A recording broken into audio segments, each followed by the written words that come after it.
Hi, welcome to NCIX Tech Tips. My name is Linus Sebastian and I'm going to be your host. Today we are going to look at a new wireless router from Linksys.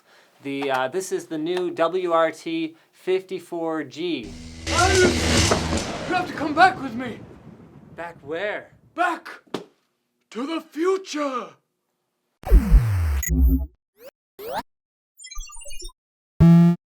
Alright, I'm going to give you a bit of a history lesson here on the WRT. The WRT router was first released back in 2002, and the first 5 revisions shipped with Linux-based firmware and had a 4-port, 100 megabit switch, 802.11b support, and web interface for web configuration. The decision to use a Linux firmware from publicly available code under GPL would launch the WRT 54G router into infamy.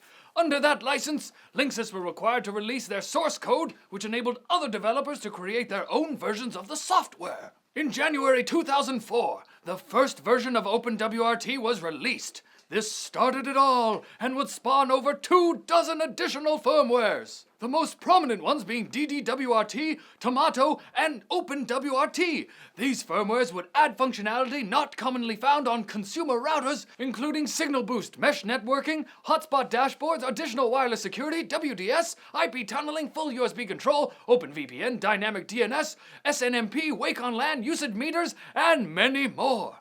Large online communities of casual tweakers, modders, and firmware coders owe their existence to this iconic blue and black box. The hardware's rock-solid reliability has earned a place in many enthusiasts' hearts, and that's why, despite advances in technology and newer routers that also support these same firmware, there are tons of these still active for daily use. In the hardware world, this router has gathered a cult following that has extended the life of this product way beyond what Linksys could have ever predicted. It is the #1 selling router of all time. In fact, this box I'm holding right here is still for sale at NCIX. It's a version of the original hardware with Linux codebase, the original 16 megabytes of RAM, and 4 megabytes of flash memory, plus detachable antenna. Hey, Doc, What are you doing here? Can't you see I'm busy, Linus? well, it's just that, Old Man Lee told me to unbox this, so... Never mind that! This is what you want to unbox. It's the new Linksys WRT 1900AC! Okay, here goes, Knock it out of the park, kid! Oh, so hey guys, excuse me.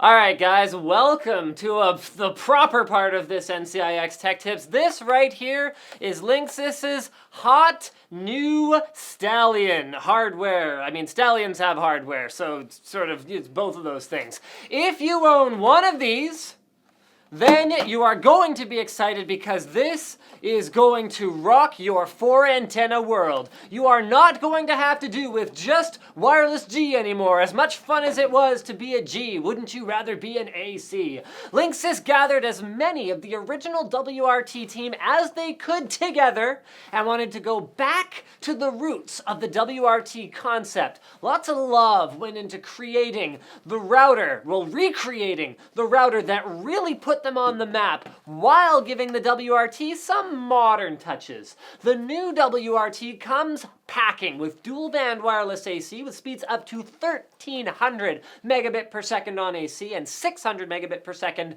on wireless N. It now has 4 dual band high performance antennas that utilize beamforming. Oh, and would you look at that? Can't do this on camera because I'm not fast enough, but don't worry. They are removable. You could replace them, but Linksys has painstakingly engineered these to enhance dual-band communication in multi-story buildings. Now, in order to pump the signal that far, they have implemented high-powered amplifiers to boost wireless signal strength, and you'll also be getting port upgrades with the USB 3 port, replacing the original USB not at all port, and with gigabit Ethernet ports and eSATA to replace the original 1000 Ethernet ports and nothing.